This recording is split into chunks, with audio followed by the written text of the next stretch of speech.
Diversity of angiosperm के एक topic की बात करते हैं। जीवन काल में विविधता अर्थात जीवन काल के आधार पर एंजियोस्पर्म को किन किन भागों में बांटा गया है। सबसे पहले आते हैं एफीमेरल्स मतलब अल्पजीवी पौधे, जिनका जीवन काल 1 से 2 माह का होता है और इसका जो वृद्धि काल है वो बहुत ही कम समय के लिए होता है। ये मरुभूमि और शीत प्रदेशों में उगते हैं जहाँ जीवन के लिए प्रतिकूल परिस्थितियाँ होती हैं। इसमें है मोल्युगो सर्वियाना, जिसका जीवन काल 10 से 15 दिन होता है। अरेबिडोप्सिस, जिसका जीवन काल 20 से 28 दिन होता है। नेक्स्ट है एनुअल्स, जो 1 वर्षीय पौधे हैं अर्थात जिनका जीवन काल 1 वर्ष के अंदर पूरा हो जाता है। कायिक वृद्धि और जनन वृद्धि पूरी होकर इनमें फल फूल बीज सभी का निर्माण 1 वर्ष के अंदर पूरा हो जाता है। इसमें आते हैं वीट, राइस, मेज। अगला है बाइनियल्स मतलब द्विवर्षीय पौधे। इन सब पौधों को अपना जीवन काल पूरा करने के लिए 2 अनुकूल ऋतुओं की आवश्यकता होती है।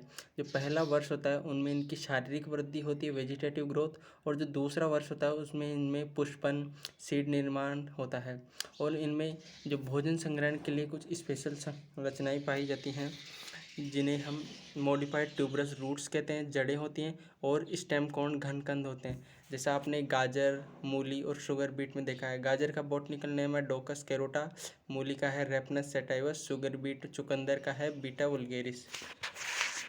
तीसरा है पेरिनियल्स। पेरिनियल्स बहुवर्षीय पौधों को कहते हैं जिनका जीवन काल सामान्यतः 2 वर्ष से अधिक का होता है।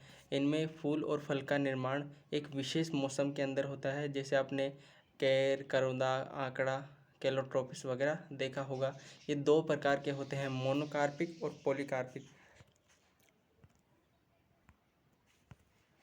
मोनोकार्पिक उन पौधों को कहते हैं जिनके जीवन काल में केवल एक बार ही फूल और फल का निर्माण होता है, और एक बार फल निर्माण होने के बाद इनका जीवन काल समाप्त हो जाता है अर्थात पौधे की मृत्यु हो जाती है, जैसे बनाना मूसा पैराडिसिका।